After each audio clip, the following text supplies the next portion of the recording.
This event is the European electricity market reform is a new target model emerging, and it's part of the executive course to master electricity markets. And we are very lucky to have Thomas Olivier Luthier and Fabien Roch today with us. And if you have any questions, please feel free to put them in the Q&A box, and we will make sure to answer you as soon as possible. Thomas, the floor is yours. Why, thank you very much. Is the sound working on this thing? Yes, it's perfect. Excellent. So we're delighted to be here with you, with Fabien. And we thought it'd be helpful to share with you our perspectives on the European target, the new electricity model, the new European target model. And the first thing we're going to do is we're going to talk a bit about who we are, introduce ourselves with Fabien, and introduce, of course, the class we're teaching, the seminar we're hosting at the Florence School of Regulation in the fall. And then we're going to dive into the topic of the reform of the energy market, where we came from and where we need to go. So first thing first, let's introduce ourselves. My name is Thomas Olivier Leautier. I'm the chief economist of Total Energy. Total Energy is a French multi-energy company. Previously, I was the chief economist of EDF. EDF is a French electricity company. And before that, I was a professor at the Toulouse School of Economics, specialist in electricity market. I've done a lot of research and publication of electricity markets. And I'm delighted to teach this course with Fabien. Yes, good afternoon, everybody. So I have two hats. One is I am heading up for an energy economics consultancy, Compass Lexicon, the energy practice. So I have been working for the past 20 years on a range of, I would say, valuation, market modeling, market regulation, market design issues. My second hat is when I have a bit of time to do a bit of research, and I am an affiliate professor in Paris Dauphine University and with the Florence School of Regulation. And very much looking forward to this webinar, since there is lots to be discussed about this new electricity market model. So back to you, Thomas. Good. So let me just start with a brief overview of electricity markets. And the point is to, when we discussed this with Fabien, we said, before we get into the new issues, it's important to understand how we got here. So I'm going to be reasonably brief, but I think it's important to understand where we got to the market structure we have today. So first thing to understand is electricity is important. And we like to start this class or any discussion about electricity by this quote from Lenin, which is that communism is Soviet power plus electrification of the whole country. It's from 1920. And we like that because electricity has been a key technology in the 20th century. Electricity has brought light to countless places and towns and countrysides and houses. Electricity has enabled improvements, significant productivity improvements in industry, in a lot of activities and a lot of sectors. So electricity has been a key feature of the 20th century. In addition, and this is why also with Fabien, we like this quote, electricity is a very political commodity. And that's something that is important as we think about market structure and market design, is that electricity, for better or worse, is really a political commodity. And what happens to electricity markets, the way electricity is priced, whether electricity is available or not, has a profound political resonance. And that goes a long way into explaining what we see sometimes in market reform and market design. So it's a political commodity and politicians pay very close attention to it. When you look at the history of electricity up until the mid-90s, it was a regulated monopoly. So in the United States, those were privately owned monopolies that were regulated by independent commission at the state level. In Europe, those were mostly national monopoly owned by the government of the countries. So in Italy, for example, Enel was a national monopoly and it was owned by the government, the Italian government. In France, it was EDF, owned by the French government. In Spain, it was Endesa, owned by the Spanish government. In Germany, it was at the provincial level, at the lender level, and so on and so forth. So those were regulated monopolies. In the mid-90s to the mid-20s, the industry was restructured, first in Great Britain, then in the United Kingdom, then in the United States, then in Europe, 1996, with an opening of the market to foster competition. And the idea there was that regulated monopoly do not perform and that markets and competition will be able to deliver better service at a lower cost. And then what we see is a return of regulation, and there are multiple drivers of that. One is the California power crisis that showed that markets are imperfect, which we kind of knew. Then there was a financial crisis that cast a longer shadow on the efficiency of markets in general. And then there's the energy transition and renewable support, another driver that changed the dynamics in the power industry. And then we go to a new hybrid model, and there are different issues that need to be addressed in that model. So again, we go from a regulated monopoly to competition, and then competition gets challenged by different issues, and we have to go to a new business model. And that's what we're going to be discussing. So briefly, vertical and horizontal integration in the 20th century. This is the model that emerged because there's economy of scale, economies of scope, and because you want to coordinate between generation, transmission, distribution, you have vertical integration. That was the industry model in every country and in every jurisdiction.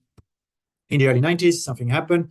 Because you have computers and very fast computing power, you can make markets for power. Markets for power was not possible before, but now in the early 90s, computing power made them possible. Another technology, so that's the information technology, another technology that emerged in the early 90s, in the early 80s, late 80s, early 90s is the combined cycle generation. It's really revolutionary for different reasons. First of all, it uses gas and not coal, so it's a different fuel. And second, and maybe more importantly, it's actually cheap to build. If you want to build a coal-fired plant, which was a technology of the 70s, or a nuclear plant, which was also very prevalent in the 70s, you have to build big machines, thousands of megawatt, and it's very expensive every megawatt to build. Combined cycle, you can build it much smaller. Hundreds of megawatt is enough, 200, 300, 400, 500 megawatts, so it's much smaller. And of course, it's much cheaper per megawatt. So all of a sudden, you get a possibility of competition in the industry because you have technology, information technology would make it possible to have markets, and you have combined cycle, which make it possible to enter. You have an industry that opens to competition. And of course, the politics we told you up front is very present. And in the 80s, you see that Lenin was replaced with two liberal heads of state, Margaret Thatcher and Ronald Reagan. And that gave a way to the restructuring of the power industry. I'm going to go very quickly over this part because this is stuff you probably know. But what is important to understand is that the idea was that by making competition happen, we would create efficiency in the industry. And competition did not happen everywhere. Competition was really on the production and supply part of the business. Transmission and distribution remained vertically integrated monopoly. They were natural monopolies, so they remained vertically integrated and regulated. Competition was on the wholesale market, production and supply. So you have competition for production. Multiple producers compete to produce. You have competition in supplies, sometimes called retail. You can buy your power from anyone, and retailers are competing for your business. And retailers, suppliers, purchase the power they need on the wholesale market. And that's a new architecture that was projected for the power industry. And that actually, when you think about it, it's an architecture you find in a lot of commodities, oil, aluminum, copper. There are producers, miners. They sell their wares on wholesale market. Retailers buy them and sell them to final customers. And this restructure that, again, is very standard in commodities was applied to the power industry. That was the model for the power industry. That's how we got to the early 2000s. Then a few things started to happen. The first one is that you had the California crisis, which was essentially market power, market manipulation. And there are two lessons from that. Lesson number one is that electricity market can be manipulated for a variety of reasons. They are, in fact, reasonably easy to manipulate. So if you have an electricity market, you have to have very strong supervision by the regulator. So that was lesson number one. You need to have strong regulatory supervision. The second lesson, which is sort of a rehashing of old stuff, is that electricity is very political. When the lights went out for a couple of hours in California, that created a massive political drama, massive political upheaval. The governor of California at the time, Gray Davis, was expelled. In fact, he was recalled because he let some blackouts happen. So California crisis was the first stop to the restructuring of the power industry in the early 2000s. It was 99, 2000. Second big change, it's climate change. Climate change is, of course, now a reality. When the power industry, one of the interesting things, when we restructured the power industry, I was part of I was doing my PhD at the time, and there was academic interest in the electricity industry and how is it going to work and this and this and that. Nobody talked about climate change. It came really truly afterwards. It came around the 2000s that climate change was mentioned as an issue. But in those days, it was certainly not part of the discussion about electricity industry. Today, we understand, we know that clean electricity, low carbon electricity is the energy of the future. It's really how we're going to provide the energy mankind needs. 8 billion people today, 10 billion people in 2050 need energy. And to deliver that energy without CO2, it has to be clean electricity. That's the solution we have. So the electricity industry is not only providing electricity for us for mundane tasks, but electricity demand is going to increase by 300%, depending on how you see that. But many estimates have demand going 2 or 3 times because we need to have low carbon electricity to power the economy. So all of a sudden, there's a new objective for the power industry. And then there's something else, and that objective is translated into the EU Green Deal. For us Europeans, it's very important, and that reflects the importance of having clean electricity. The other factor that's very important is security of supply. That's something we had forgotten about. Security of supply is really where do we get our primary energy from? Where do we get the long-term energy we need? And on the left, we've shown you a picture of Vladimir Putin. What if Russia has used natural gas as a weapon with in this relationship with the European Union, and therefore the European Union has responded by saying, well, we need to be very focused on energy of supply and energy independence. And again, those were notions that were absent when we regulated, when you opened the market in the 90s, that are now forefront in the mind of politicians. So this one says that, stuff could happen. So where do we stand today? Today is complicated situation for regulators. Before it was easy. You created a market and you police the market and you let it work. Now it's a bit more complicated because we're going to have centralized and decentralized technologies. Markets are heavily regulated, so there's scope for gaming, and we need to limit regulatory loopholes. There's retail, there's wholesale, there's self-consumption, so the structure of the industry is changing. And there's a familiar trade-off in regulation, but it's very hard to find the right trade-off, which is, on the one hand, you want to adapt your regulation and your market design as technology changes. So you want that to be adaptive and changing. And on the other hand, you want it to be reasonably stable so that investors can be confident that they will invest and that the rules don't change. So where we stand right now is that we have a technology that's evolving. We are going to replace fossil fuel fire generation by low carbon generation. That's the imperative of fighting climate change. So there's massive transformation on the network, massive transformation of the system. And at the same time, if you're a regulator, you have to make that happen, keeping in mind, and that's a theme that's going to come throughout this webinar and for the course we're going to teach with Fabien in the fall, there's this trade-off being flexible and adaptive, but also having long-term contracts to provide predictability. And that's a very hard trade-off to find. Last thing I want to share is that there is a tension between microeconomics and political economy. So we have all those changes to make. We have that trade-off, short-term, long-term, to manage. And the background is that, on the one hand, you have microeconomic principles that are pretty clear. And on the other hand, you have political economy, which is what policymakers can do. It's the space in which policymakers operate, which is not the space that microeconomists operate in. Those are different spaces, but they have to somehow overlap to find a solution. So I'm just going to give you an example. As economists, we think that having infinite capacity is not efficient, because that means that that capacity is going to be wasted 99.99999% of the time, and therefore that's money wasted. And we say, no, you need to have a finite amount of capacity, even though you may have, in some small percentage of changes, have to cut a few customers here and there.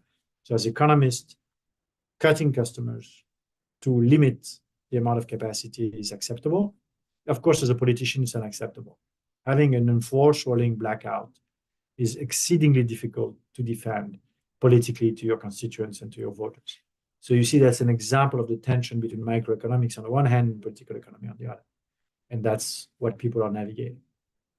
So the purpose of this course is to highlight the principles of microeconomics, which are in fact reasonably simple, and to use them as a guide to understand the different issues that are being discussed about and the different trade-offs that policymakers find.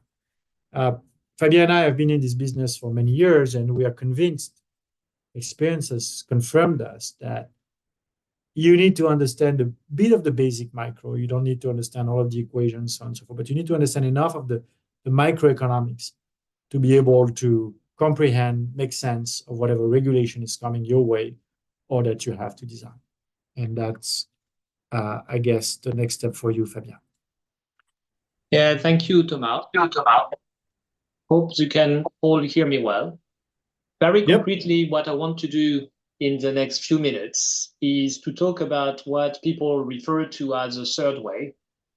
The third way is essentially the combination of market regulation, meaning planning and contracting mechanisms that Thomas highlighted, in a way that hopefully works together rather than being self-destroying. And this is a big challenge. We are going to go through some of these issues in the next few slides, and then we are going to pause for Q&As. So if I go to the next slide, please. The first thing to say that if you look globally, you will see that there is a wide variety of electricity markets or electricity industry organization models. If you go to the light blue, this is where you have still the old approach of vertically integrated monopolies. And you see that, for instance, some parts in Africa still have vertically integrated utilities. If you go to the dark blue, this is where you've got a wholesale market, including retail competition. But what you see is that there are many shades of blue bracket. So there are many intermediary steps where, for instance, you may have a wholesale market but a regulated retail side, or you may have a single buyer plus a number of independent power producers coexisting. So the questions that we are addressing in Europe these days, which is how do we find a workable way to combine the forces of competition and the forces of regulation, is actually not a new one, I would say. So it's worth also considering the lessons from other countries which have tried to, I would say, combine these two forces. And well, what is clear in the, I would say, academic literature is that a lot of focus on deregulated markets has been on what Thomas explained just before. So wholesale energy markets, there's been a lot of literature on how do we organize these markets, centralized, decentralized, the organization also of the day ahead versus real-time market, the balancing markets, the best practices there. And obviously how that interplays with retail and how to foster competition throughout the chain. So it's fair to say that in the OECD, so in the US, in Europe, a lot of academic literature has focused historically on these aspects. Now, the new issues that we confront, and you can press on and you'll see we have a new part of the challenge appearing on the slides, is that essentially we've got on the left-hand side policy objectives, policy interventions in these markets, decarbonization targets, renewables, CO2 targets, efficiency targets, security of supply targets. Thomas explained to you that very often policymakers are not comfortable with letting the market reveal the willingness to pay of consumers in terms of security. So they set targets. And infrastructure development plans, a lot of that is not driven by market forces anyway, but has a big effect on the market. Whether or not you have a transmission line to connect to when you develop a wind farm, for instance, plays an important role. So the coordination challenge is there. So we need to fill the gaps to complete the markets given these policy interventions. We are in the world of what we as economists call second best. We are no longer trusting markets to efficiently drive entry and exit. Entry and exit are driven in this model by the policymakers' decisions to meet the standards, both in terms of clean technologies development, security of supply, etc. So what is the consequence? Well, I see at least 3 areas of work for economists.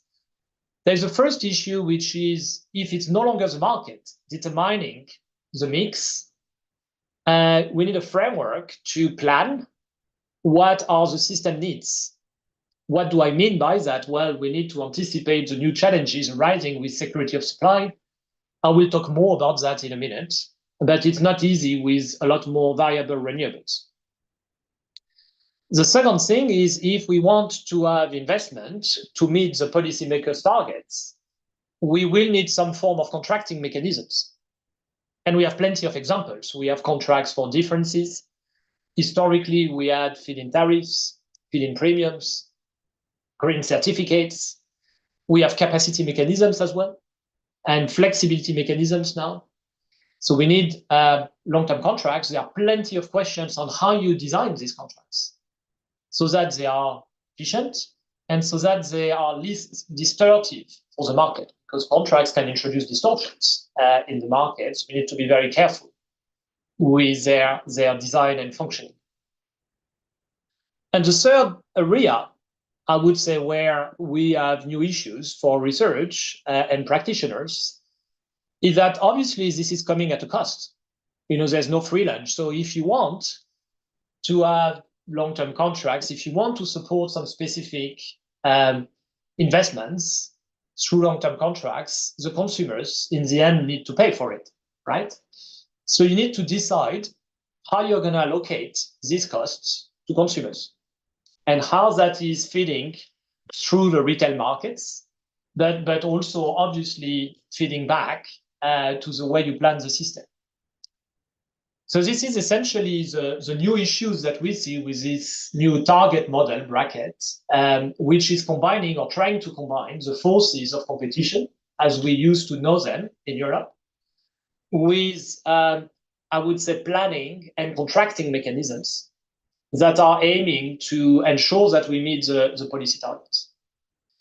And what I will do in the next slide is just zoom in these three issues. I have a few slides where I highlight some of the key issues to be tackled and best practices. So let me, before I do that, just have a word of caution. I mentioned that Europe is not actually trying a new thing. There are plenty of other regions in the world where we have tried to have hybrid markets. And I think it's worth to look at, for instance, Latin America. Latin America, as Thomas said, some of these countries were among the first to fully liberalize. Chile, actually, was the first to liberalize. Then there was a period of bracket re-regulation towards hybrid markets in the early 2000s. There were blackouts, policymakers intervened, they reintroduced planning and long-term contracts. So we have plenty of examples of how this can be done in different ways. Brazil, Chile, Colombia. These are very useful case studies for economists. And they show that, well, it's not easy to coordinate investments through planning and contracting mechanisms. The planning agency can get it wrong. The governance and the incentives of the planning agency are very important. And the interplay between the contracts and the dynamics in the market is not easy either. So this is just a word of warning, and for those of you interested, there are some interesting publications on the lessons from the Latin American context. Moving on to the next slide. So we have three issues, as I mentioned. In these hybrid markets, we need to plan and define what the system will need. And you see that there are plenty of questions there. Who is doing that planning exercise? What kind of neutrality does that entity have? If it's a TSO, for instance, do they need to be helped by or overseen by the regulator?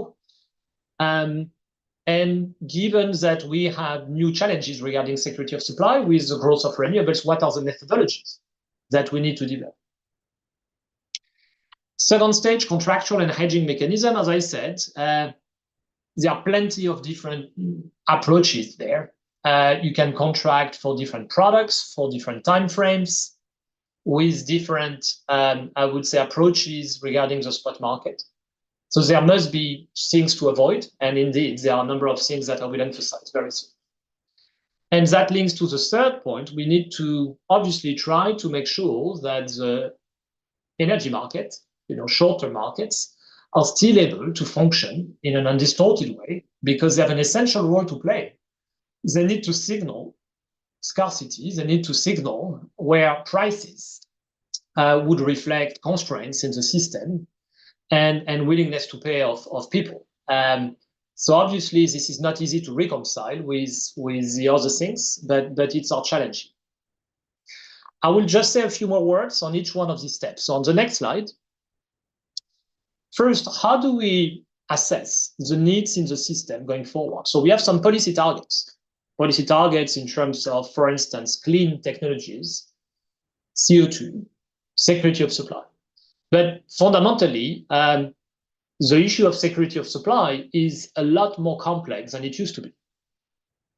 The old approach was to look at adequacy. Adequacy, we have a 10-year plan in Europe.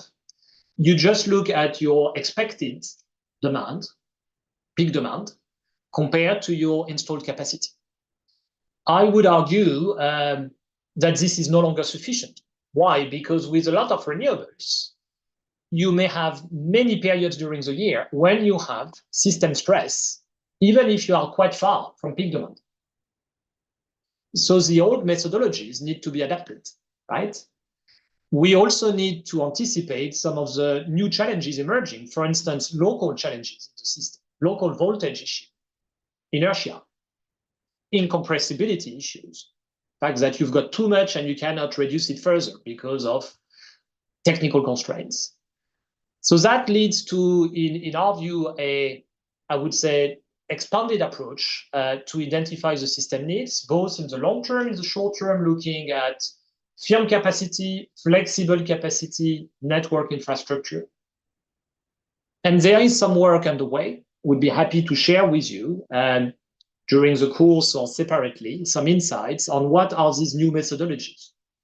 They need to be hopefully harmonized at the EU level, because obviously if one country has a different approach compared to another country, then this leads to different types of needs assessment and can distort the single energy market.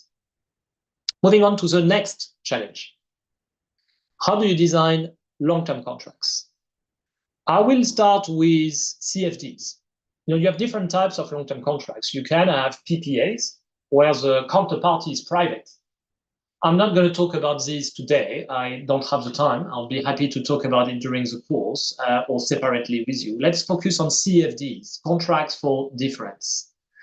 This is the main approach at European level going forward for state-backed long-term contracts.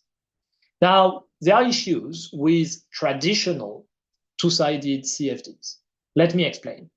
A traditional contract for difference will look at the output of a renewable plant, for instance, which will vary during the day, and will guarantee revenue based on a pre-identified threshold, right? This is a contract for difference. So if the price in the market is above, you give back. If it is below, you are being given, as a producer, the difference for the output you produce. Now, this contract will actually distort your incentives to bid. Why? Because simply, let's imagine that the system does not need your power. There is an excess of power. Well, because the subsidy or the contract for difference is linked to the fact that you actually produce in that hour, you have an incentive to bid so that you don't lose your subsidy. So you can bid, for instance, negatively in that example. That is not a good example of a good contract. So there has been lots of research to define CFDs, which are not, for instance, linked directly on your output, but on the capability to produce. There are different names for these CFDs, but that's an example, and that's my first point. Second point, what is a reference market? Well, if the reference market is only the day-ahead market, then you are going to trade only in that market. What is the consequence? Well, you no longer have an incentive to trade forward. So you dry up liquidity in the forward markets as a result of being contracted through your CFD. What is a potential solution? Well, you could think that you would have an index as a reference which replicates the optimal hedging strategy. But you see that this is extremely complex. How do you define what is an optimal hedging strategy? So this is a second area of research. How do you avoid concentrating liquidity in just the reference market? Third issue. There are risks involved in designing these CFDs. If you completely de-risk the producer, it's not efficient because you shift this risk entirely to the consumer. Inversely, if you don't de-risk the producer enough, they won't invest, some of them, in some projects, and you may not meet, or you may increase the cost of financing for meeting your policy targets. So there is a trade-off there, which is not easy, obviously, to fine-tune. Fourth issue, and maybe you can press Thomas, just so that the issues appear. Fourth issue, you need to allocate the costs and benefits of these CFDs. Sometimes the market price will be below, so essentially you will need to pay the producer for the difference. Sometimes the market price will be lower, and you can do the reverse. And if you can just stay on the previous slide, just one final point. There is a risk to cannibalize. That's my fifth point. The private long-term contracting, so the PPAs, obviously you would cannibalize that market. So the idea is in the European market reform to have coexistence of private long-term contracts, PPAs, that are voluntarily signed between parties and public ones. And that's not easy. So this is a list of the issues. And on the next slide, essentially I go to the other big issue, which is who pays and how do we channel the cost through to the end user?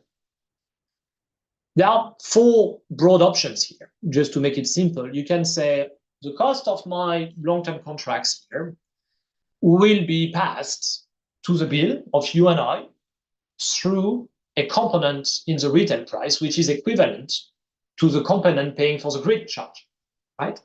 It's a lump sum.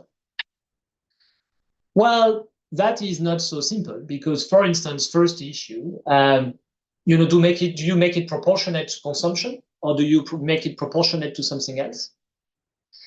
Second, do you want to make it time differentiated? Because if you make it flat, if you have a wholesale price that fluctuates to send you signals, but then a good part of your bill is flat, you actually remove a good part of the incentive to the end user to modulate its consumption. Second category, you may say, okay, it's not going to be a levy, but I'm going to ask the suppliers to pass it on to their consumers. So they have freedom. They need to recover costs, but they can innovate. One supplier may decide to keep it flat. Another one may experiment with time-varying levies to pay for the long-term contracts. And that may have different properties, for instance. Third issue, you could say, well, actually, I don't think that this is a risk that the retailers should take. It's going to make their business even more risky than before. So I would like actually a central agency to potentially be an intermediate here and resell some of these long-term contracts electricity to either the retailers or to large industrials, for instance, in the market. So you've got some kind of intermediary here, not far from the single buyer ID, except that it's just one part of the market, if you will. Final option, you may say, well, I forget the cost causality principle, and potentially this has to be paid not by the consumer, but by the taxpayer. Why would you do that? Well, it's actually a question whether some of the policy objectives to fight climate change, which are imposed on the electricity system, because that's where we can abate most and most cheaply, should be only borne by electricity consumers, because then that increases the cost of electricity compared to other vectors, or whether some of the cost potentially should be socialized. It's an open question, and there's lots of researchers. So I won't spare more time on that, but just to say there are lots of questions to consider when you decide on this pass-through. It has obviously an impact on retail competition. It has an impact on flexibility, development in the market, demand response. And it has an impact on suppliers, how much risk they take. So it is a fundamental question, actually, in this new market model. I have one more slide, and then we are done, which is all of that is very good. But when you have long-term contracts, you also have private long-term contracts. So if I am willing to contract for 10 years, I'm a large industrial with a producer, I can sign freely a long-term contract. The issue is that this is potentially undermining competition, in the sense that if I am a large generation company and I lock in a relationship customers for the long term, then this is preventing competition on the retail side, for instance, to develop. For a long time, the competition authorities in Europe have actually considered that long-term contracts had a lot of anti-competitive effects. For instance, they would lead to foreclosure of potential rivals on the retail side. So they would prevent entry.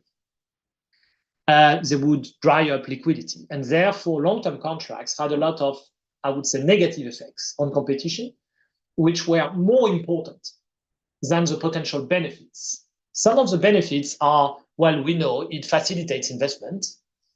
It can reduce the cost of capital.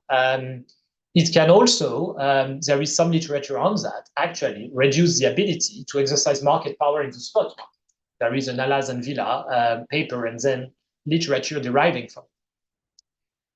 Now, do we need to revisit the historical approach? I would say yes, and you can click on and you'll see lots of things appear. My conclusion, to keep it short on that, is that, well, we still need to stick to a rigorous frame of analysis. They are both anti-competitive effects and pro-competitive effects. But what we used to do is to consider that one was much greater than the other one. And what we need to revisit is whether the balance is now shifting, and the pro-competitive effects may actually be, in many cases, greater than the anti-competitive effects. So that concludes the main points we had, I think. And I think we can perhaps stop here and have a round of questions before we actually introduce the course to you, if that's okay.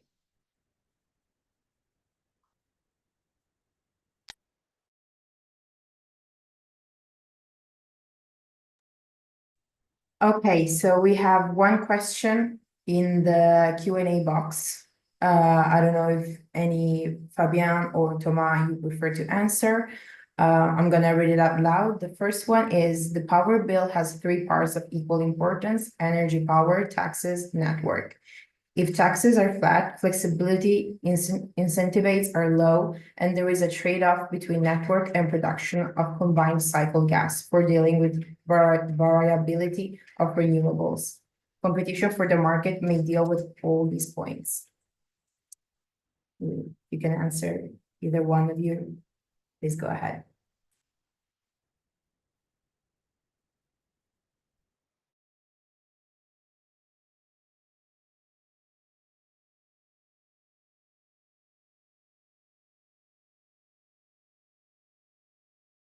I think this is a tricky question. I think what we can say is that indeed, yes, you have on the final bill the wholesale part, the network part, and then the taxes and levies.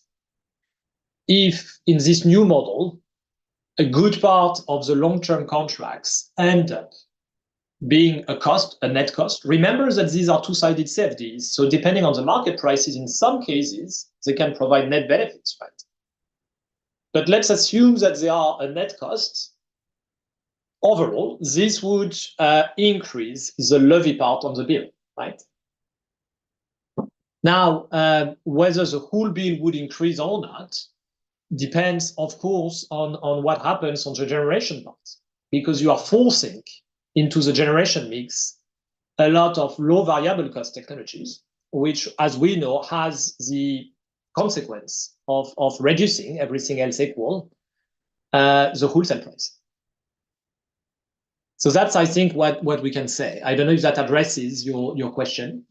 Feel free to take the floor if you want to further clarify.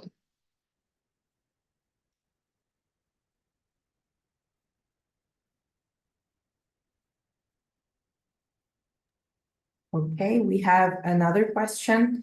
I will read it also out loud. What are the contemporary challenges you see on long-term hedging mechanisms for cross-border transmission investments?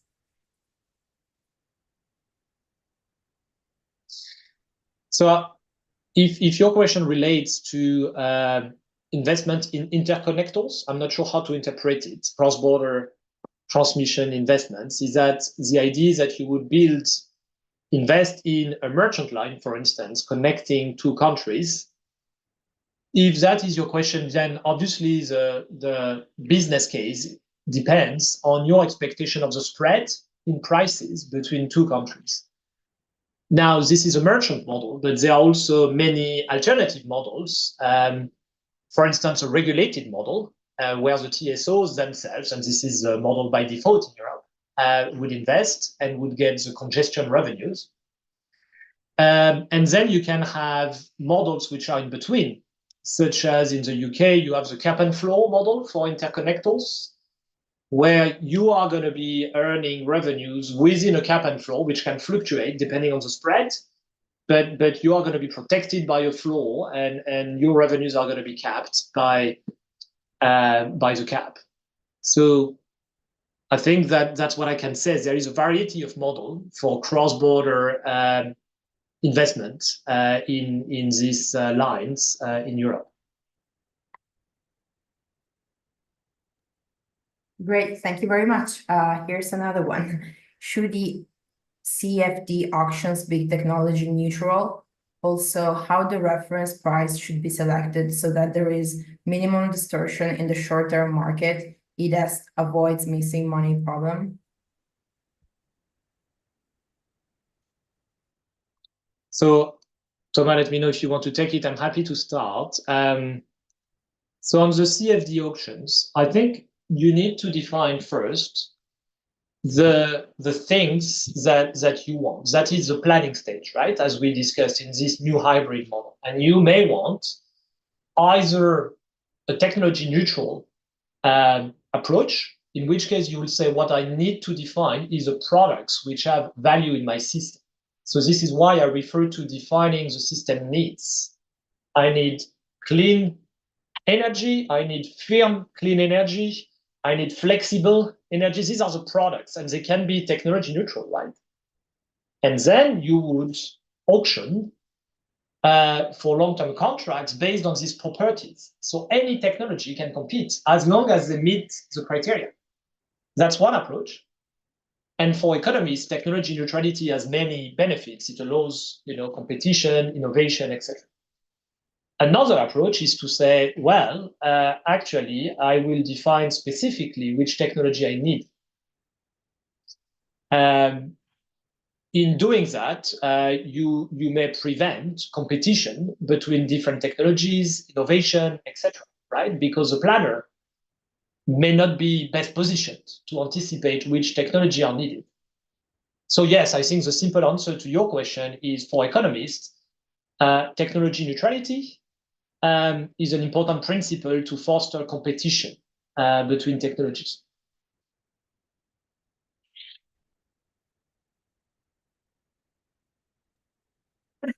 Perfect, thank you very much. I'll read another question. Do you see that energy storage should be used for long-term contracts or should be used for flexibility services through short-term bidding? Also, is there a difference between grid scale BESS and behind the meter batteries in the new market model?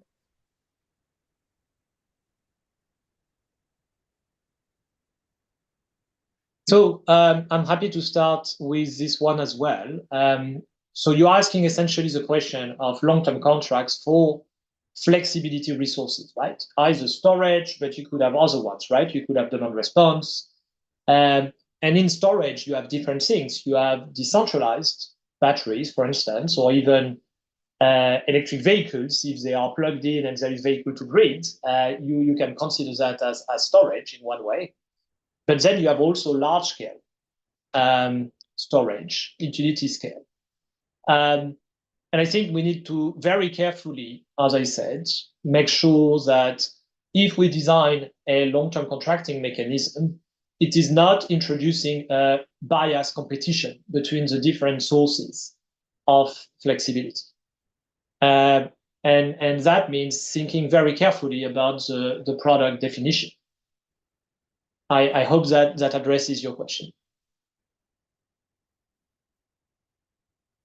Maybe we can take just, before we carry on with question, we can take just 1 minute to highlight the course content that will give more time to people to in the meantime, ask questions, if that's okay. Sure. So maybe you can project the slides about the course and we can run through. Great. So just what are we doing? It's a course we've been doing in Florence and online for a number of years, and we really enjoy it with Thomas. It's usually, designed to attract experienced practitioners. So ideally, people like you who have already an initial experience with electricity markets and want to go deeper. So if we go to the next slide, just to highlight the course principles. The last one. It's very concretely a course that has both a residential part in Florence. So it's 14th and 15th of October. And we are going to target both the issues we discussed today. So how do you make sure that, I would say, this new set of issues on planning, long-term contracting, and the energy market are addressed in the right way. So we have a mix of theory and practice. We play a game, for instance, which is very useful to reveal some of the fundamentals of microeconomics. And then we have a number of case studies as well. And there is usually a lot of sharing between participants. And maybe on the next slide, we highlight the two modules. So there is a brief online module on the theory with recordings, videos that we have recorded with Thomas. This also includes the carbon market, by the way. Today, we only talked about electricity, but the future of the emission trading scheme in Europe is a core part of the course as well, and the way it interplays with power markets. So I don't know if you want to add anything, Thomas, but I think this is the plan for the course.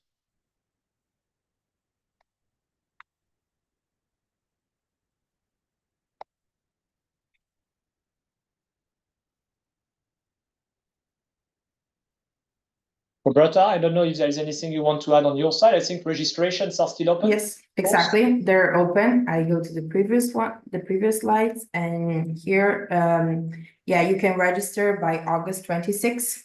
So there, you can still register. I will share with the participants the link in the chat, so you can have a look online. And yeah, this afternoon was an opportunity for participants to have a taste of the course. So if you're interested, of course, you're more than welcome to register. Thank you very much. Of course, if Thomas has any other idea that he wants to share, it's more than welcome.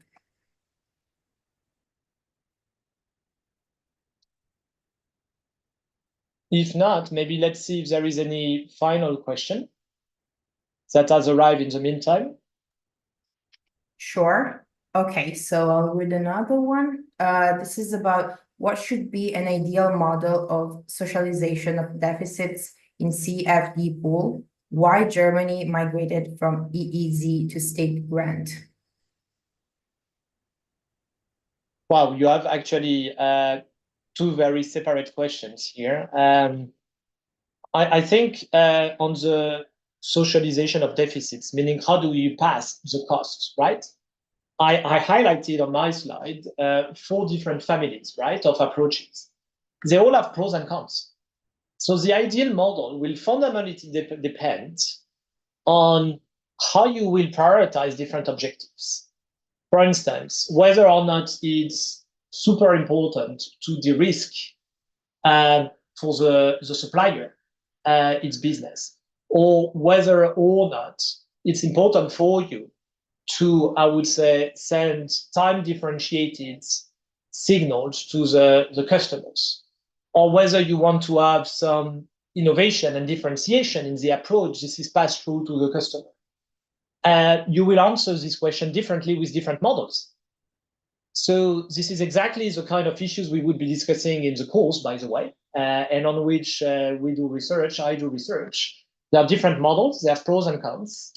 And I wouldn't say there is one ideal model. There are different models. They have, as I said, good side by side, and it's only a question of how do you prioritize between different objectives that allows you to choose the best model.